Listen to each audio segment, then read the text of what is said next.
Now that it's 25 years since I walked out of that trailer the first time on those cold streets in Philadelphia, and I knew this was like the moment of truth. And they said, Sylvester, you ready? I said, no, but Rocky is. Almost seems like a dream state. And quite often people said, or people will say, God, that must have been incredible. I said, yeah, but I was never there. And now when I sit back and I reflect on it, what an incredible miracle. Every day I truly miss that character so much. I tell you, sometimes I could just cry because I'll never have a voice like that again where I can just speak whatever I feel in my heart. That's the one thing I'll always cherish about that character, because if I say it, you won't believe it. But when Rocky said it, it was the truth. I used to sit in this little apartment, and it was a room. As a matter of fact, the room was so small, I remember I was able to open up the window and close the door while sitting on the bed at the same time. It was like 8 feet by 8 feet by 9 feet. But the one thing about that room, there was really very little distraction. So I would sit there propped up in bed, and I'd go out with my big pen and legal pad and just start writing these stories. And most of them were very, very trivial. But there was something about the process of unrealized dreams. I was always brought back to this subject because I think it's one of the most enduring subjects and one of the most difficult passages for people to accept, that they never were realized in their own lifetime, that they just didn't get that shot. You know, I've been coming in for 6 years, and 6 years you've been sticking it to me. I want to know how come. You don't want to know. Yeah, I want to know how come. You want to know? I want to know how. Okay, I'm going to tell you. Because you had the talent to become a good fighter. And instead of that, you became a leg breaker. Some cheap, second-rate loan shark. It's a living? It's a waste of life.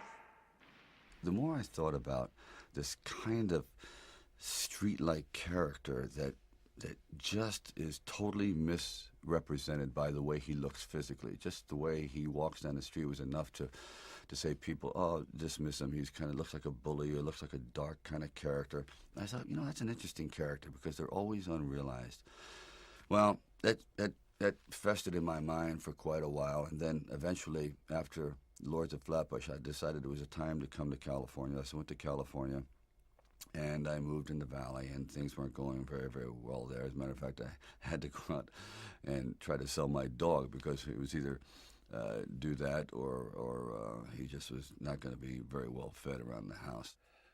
And then one night, I went to see Muhammad Ali fight Chuck Wepner. We want to be free. We got to be free. Everybody say free.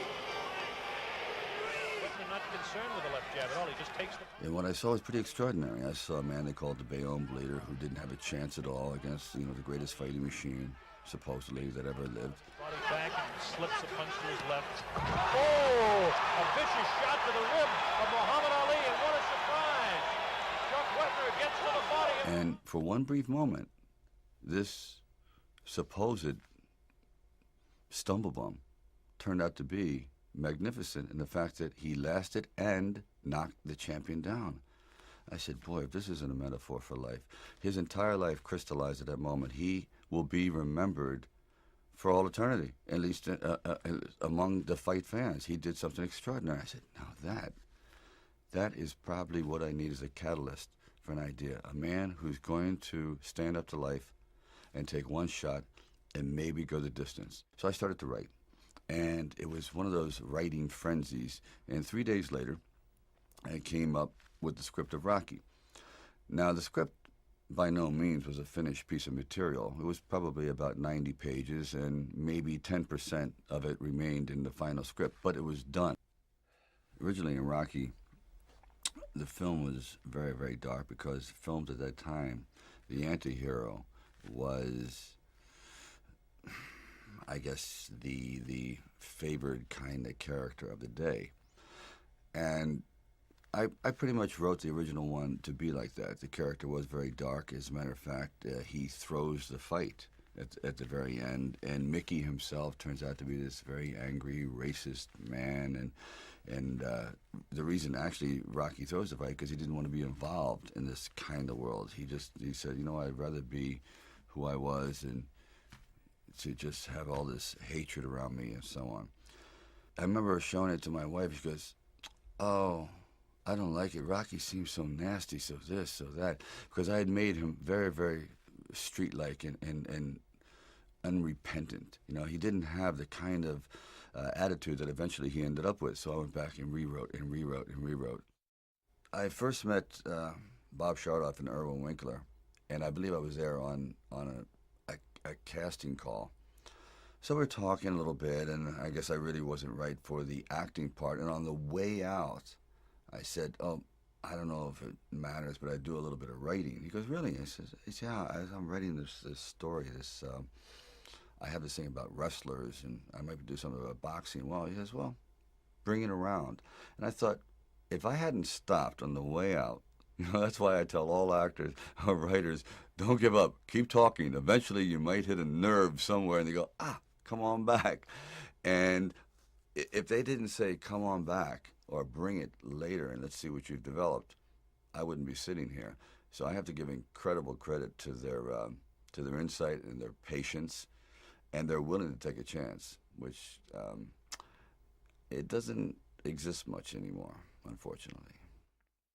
Originally, when I brought the script to them, they were fairly enthusiastic about it. The one thing they were not enthusiastic about was me playing the part, and I really can't blame them. At the time, Ryan O'Neal was a candidate, Burt Reynolds, Robert Redford, Jimmy Caan, and they all, you know, were at the top of their game.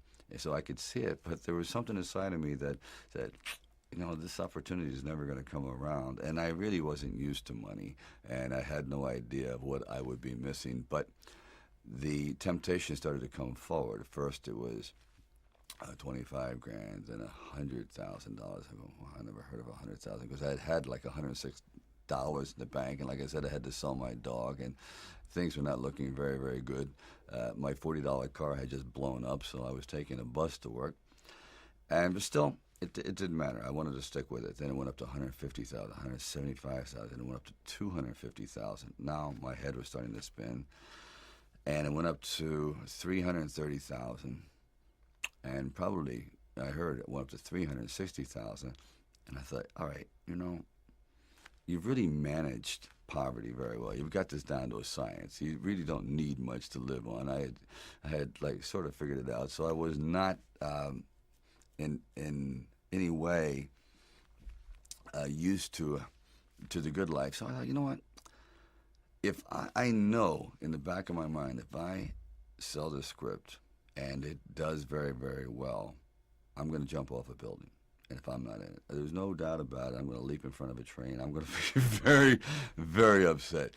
So this is one of those things where you just roll the dice and you fly by the proverbial seat of your pants. Say, all right, I got to try it. I got to just do it. I may be totally wrong, and I'm going to be taking a lot of people down with me, but I just believe in it. We didn't have really the money to shoot a normal union film at that time in Philadelphia, so we would travel in a van. I would jump out of the van, and we were working with the handheld camera at the time with Garrett Brown, and it was somewhat experimental. And he'd film me running through shopping malls and up, down, and steps and flights, curved corridors along the river, until finally my legs basically gave out, and I'm like writhing on the ground, and I want to rise up and say, John, I'm dying here. And he goes, no, use it. Use the pain. I said, for what? I mean, I'm in misery. He goes, well, no, you know, it's giving your character, it's giving him some depth. I said, it's giving me bruises. It's giving me like agony. I can't sleep at night. But, you know, John would use, one thing about John, he would use the environment. If he saw, like the scene where we just jumped down and saw this ship along the dock, this docked along the pier, and he said, just jump out, run as fast as you can along the ship, and I'm running and running. I said, you know what, my legs are buckling. I'm literally going to crash down here. Teeth are going to go, jaw, face. I'm just going to be ground down to this flat-faced image. please.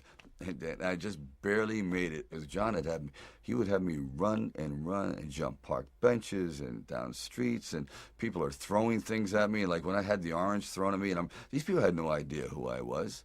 I was just some strange alien invader in a well-worn, tattered, baggy, incredibly ugly sweatsuit running through their neighborhood, and they're like throwing things at me. And we kind of like made it work, but actually it was like I thought they were trying to hit me with the orange. There was a kind of a lot of injuries on the set. I remember I was doing running up and down the steps. Originally, I was supposed to run up and down the steps with butt kiss to show how strong Rocky had become. The first time he could barely get up the steps, and then I started picking up the dog. And halfway up the steps, I said, "This is a bad idea." The dog weighed about 135 pounds. I said, "And there's no way I could run gracefully up the steps." More or less, I couldn't even stagger up the steps. So the dog was definitely cut out. But in the meantime, I had gotten a wicked case of shin splints, which is an old injury I had gotten from playing high school football. And then when I was hitting the meat, I thought, this would be an interesting visual, hitting the meat. Well, I don't know if anyone's hit a bull lately. They're hard. They're real hard. So all my knuckles were flattened out. They just became, I guess, kind of like, well, I don't know what they're good for anymore. I guess, kind of like a table leg now. They're pretty flat. They're pretty even. They really don't function as a hand much anymore. But these are all somewhat of the memories of, and the broken finger that I was using with Adrian. I said, okay, I'll just like take all the injuries in the movie and somehow work it in. Also in the movie, there was, we couldn't afford many people, so I tried to get as much help from friends, from my brother who plays a street corner singer, and my father who's a bell ringer. As I said, my dog is in it. Even my wife, my first wife, was the set photographer, but I think she shot a total of maybe 100 pictures because the budget was really, really tight. And actually, it was probably the best set photographer I've had in a long time because all those pictures are great. Talia Shire was also a last-minute choice because we just couldn't find the right person, and then she came in, and it was, I think, the same night as Carl Weathers. I think it was. And she came in, and we just read, and I felt the earth move. I really felt a tremendous vitality and kinship. I mean, I loved her. I really, really loved her. I just loved the way she looked and the way her hair fell, and this timid, fragile creature. I said, it was just incredible, and the perfect voice. So when we were going to do, Rocky meets her, and he just talks to her, and he sees a beauty in her that no one else sees because everyone has something to do. Rocky really has nothing to do. So he moves at a much slower pace, and he observes, and he sees things that other people don't see. So he's trying to bring her out because I guess he feels that she's probably the only one who's worse off than he is. So he's feeling kind of like a little protective towards her. And the sequence where we're supposed to go ice skating, originally that was written for 300 extras, and it was a big deal. Well, I show up on the set. They said, we have a slight change in plans. We have one extra. I said, interesting. And I said, well, I have an interesting thing to tell you, too. I don't ice skate. I don't know why I wrote it, but I thought it'd be interesting. So here we are with an empty arena, and I don't really skate at all. So I decided I was going to run on ice, and she says she skates, but if you watch her ankles are falling in, and she's barely holding on, and Rocky's trying to explain his life, looking cool, and he looks like so foolish, but she doesn't care. And where they really come together at that moment when he goes, my father said I wasn't born with much of a brain. He goes, my mother, she says sort of the same thing. He says, you weren't born with much of a body, so you better start developing your brain. It's like, oh, these two people are two halves that absolutely need to fit together. They are really on the same page. Then he walks her home. I think we make a real sharp couple of coconuts. I'm done with your shot. What do you think? And I'm starting to realize that this is the key to the film. This is the heartbeat. The whole movie is going to be based on the discovery of these two people, the love. She goes upstairs, And now she's like terrified because this is not exactly what you call a swinging bachelor apartment. And the moment when he gets her to that door, all of a sudden the whole facade changes. He no longer looks like this terrifying guy. He goes, would you take off your glasses? And she really looks, if you ever watch that scene closely, you'll never see better responding by an actress to an awakening inside of like really feeling like someone truly loves her. That it's like she's dying. She's never felt this before. And coming from this man who is, this physical kind of specimen, the last kind of guy she'd ever imagined herself being with, it just, I disappear in that scene. She is just off the chart. You don't have to kiss me back if you don't want. I don't want to kiss you.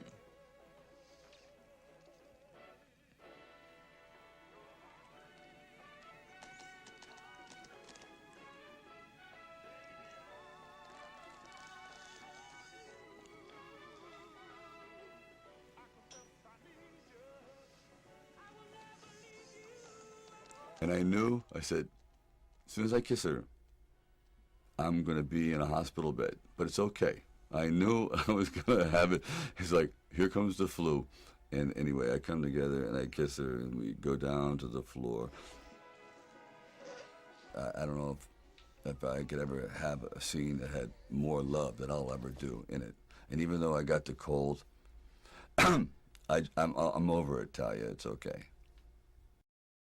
And I couldn't have come up with a better Apollo Creed than Carl Weathers. He was absolutely magnificent on his feet, an amazing body, the perfect voice, and he had this bearing that actually Carl came in. We were going to use Ken Norton, and Ken Norton goes, well, no, I'm going to go to the ABC Superstar competition. It fell out like 2 nights before. I said, oh boy. I tell you, I really believe in divine intervention sometimes, because he walks in and he starts to audition and he's doing the lines well, and then he gets up and he starts to box with me a little bit, and he bangs 2 or 3 off my head. I said, geez, this guy he really doesn't care if he gets the part, does he? He's putting lumps on my forehead and he's really into it. Then he sits back down and he goes, Mr. Avildsen, I could do much better if you had a real actor reading with me. He goes, well, Carl, that's Rocky. That's the guy who wrote the script. He goes, oh, maybe he'll get better. I said, you know what? I said, please hire him. He's great. He's great. That's exactly the attitude I wanted. He was fantastic, and he still is. I remember I was taking the ride across country because I couldn't afford an airline flight, and I'm on the train for like 3 days with the dog Butkus. And Butkus at that time had this terrible flatulence problem. He had this gas, and so he was gassing me across the entire country. I couldn't believe it. It got to the point where I said, Butkus, one of us has got to go. No one's going to sit in the car with us. I couldn't breathe. I said, I'm trying to concentrate on the character of Rocky. Is this foreshadowing? Is this dog telling me exactly how this film is going to come out? A stinker? I don't know. I'll never forget. I was like, the train pulls into Arizona, and it's like 4 o'clock in the morning. I said, I got to do it. So I picked up Butkus in a bear hug and tried to get him to go to the bathroom. And people said, why are you squeezing your dog? I said, you don't understand. It's a matter of survival. And anyway, he didn't. And again, it was a very, very smelly experience until I got to Philadelphia. And then he gets right to the hotel where I'm staying and decides to let it go and literally built a pyramid. It was the most unbelievable thing. I said, you know what? This dog has got to be in the movie. There's no question about it. There's somehow, I don't know what, but any dog that can do that has star quality or is extraordinary. And that's how Butkus got in the movie. He and I, we kind of like lived together. He was the one that I would bounce ideas of. When I'm sitting there at 3 o'clock in the morning writing, I say, what do you think about that? Obviously, he would say nothing, so he's a perfect writing partner. And anyway, that's the story of me and Butkus. The original ending of Rocky was quite different than what we have now. The original ending was he goes the distance and he's looking for Adrian. The crowd is starting to disperse. 1 minute after the fight, yes, he did a noble thing, but time moves on. The champion is carried out of the ring, and Rocky starts to meander through the crowd. He eventually gets to the curtain.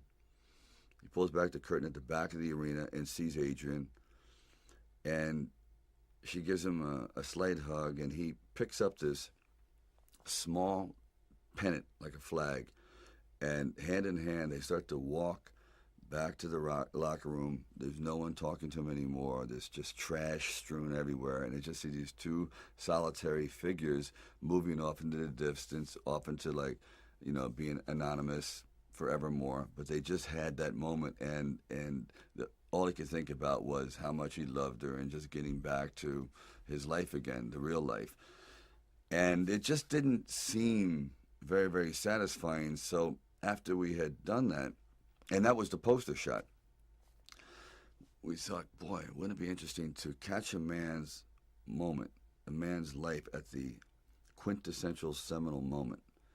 So we went back, and I have friends in the scene. I have producers in the scene. We had about 30 people. We only had the money to do like 1/4 of the ring, so just a little corner. And you see these people going around in a circle, milling around, and crowds, and Rocky's going, just get everything out of my face. And he's yelling for Adrian, Rocky, Adrian, Rocky. And they had someone, as Adrian is running to the ring, again, very, very tight, they had like fishing line connected to her hat, and they pull her hat off. So, because I thought, wouldn't it be interesting that the first thing Rocky says when she comes into the ring is like, "Where's your hat?" I mean, he's so into her, into like the way she looks, and that he doesn't care that his eyes are swollen shut, his hands are smashed, and that he's done the greatest thing in his life. He doesn't say, "Look at me." He goes, "Where's your hat?" And he's like, "I love you." He goes, "I love you too."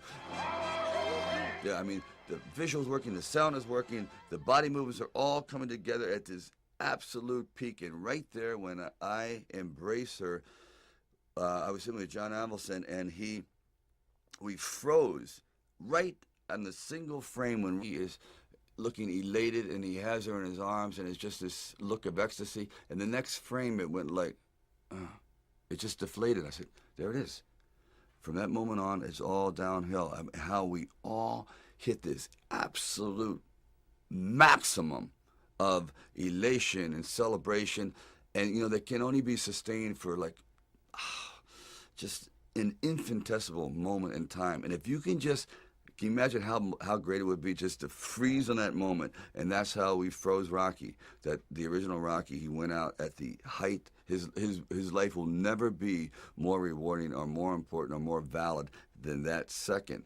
And it was a very, very difficult thing to do. I've been trying to do it in films ever since, to bring all those three elements together at the exact instant it was like a minor miracle.